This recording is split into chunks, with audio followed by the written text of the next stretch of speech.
Hey guys, Martin the Martian here with a review for Doctor Strange, which is the MCU's latest movie. And if you guys are new to my channel, let me assure you that this review and many other reviews do not contain spoilers. If I ever have spoilers in my videos, I will let you guys know.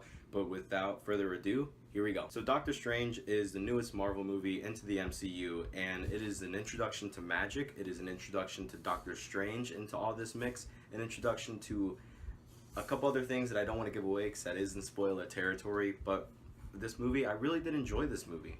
There are very few things that I could complain about, but I'm gonna get to that later. I'm gonna talk about the things that I did like. The performances: Benedict Cumberbatch, Chiwetel Ejiofor, Tilda Swinton, Mads Mikkelsen, and there's another lady, I forget her name, but they all did a really good job in their performances and the characters they portrayed. Doctor Strange is in a way very similar to Tony Stark and Bruce Wayne, in a way that he goes from like a rich douche to like a person that actually cares and it turns out to be a hero, without giving away so much. But though it is similar, it is how it is in the comics, so it's not something that I would complain about.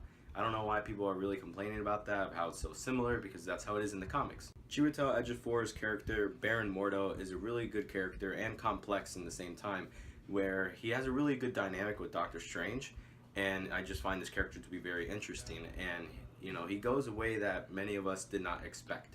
Unless if you are a fan of the comics, you know where these things lead up to go. And here's the problem with the movie. Mads Mikkelsen's performance was great as Carcilius, I think that's his name, but the villain was underdeveloped and unclear motivations, just like a lot of other Marvel villains and the whole universe here. But for what he was, and the performance was good, it's like sort of a balance between like a bad character but good acting. So I'll let you figure that out to yourself. Tilda Swinton's performance as the Ancient One is really good. I mean, I don't follow the comics, so I'm not really complaining so much of why she's not the same ethnic background as like the character is in the comics. But it's no big deal for me as long as the performance is good and the character's good. That's what I really care about. So I do think she did a really good job in this movie. And there's another character in here, Wong. Look out for Wong in this movie. He's a little something. Now, the thing that this movie really draws the attention to is the visuals.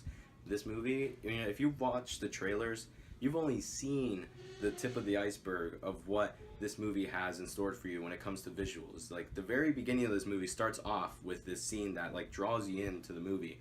And from that moment on, I was kind of on board, because it really hooked me in the way that the visual aspect of this movie is, with the mind-bending, reality changing and everything, and also the way they fight. They sort of mix it with a lot of hand movements to cast these spells, and also combined with like martial arts, which is really cool. I'd rather see that than like somebody say Azrath Metrion Zinthos and just blast a beam or something, if you guys get that reference. Another complaint that I could have about this movie is the comedy. I would say for the most part the comedy works because it appeals to my sense of humor, but there were a few times in the movie where it kind of ruined a moment, in a sense that it would be epic or it would be serious, and then out of nowhere this joke would be thrown in and it would just kind of kill the moment. But aside from all that, the sense of humor, the comedy they had in here, especially with Doctor Strange and the villain Caecilius, this is pretty good. Now, is this a good movie? Yes. But is it just like a lot of other Marvel movies that we've seen from the past? Yes. It's very formulaic.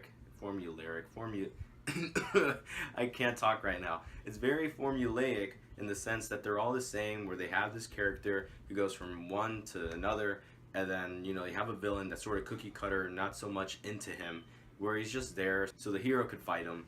And it's sort of all the same, but it's different because they added magic and all this different stuff into this whole universe now. We're now in a time where the Avengers are in the same world where magic exists. And that's something that I could really give this movie props to. It took a really big step, just like Guardians of the Galaxy, how it expanded the universe to the cosmic level.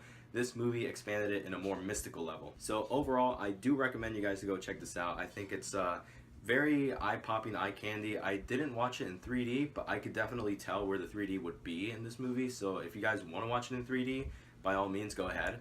I might go see it again in 3D tonight, actually. And yeah, that's my thoughts. Let me know what you guys think about the movie if you guys have seen it. and I'm thinking about making a spoiler review for this one because there are a few things that I want to talk about, such as like the equipments that, or the relics that Doctor Strange has and this other character, but I don't want to talk about that here because that's spoiler territory.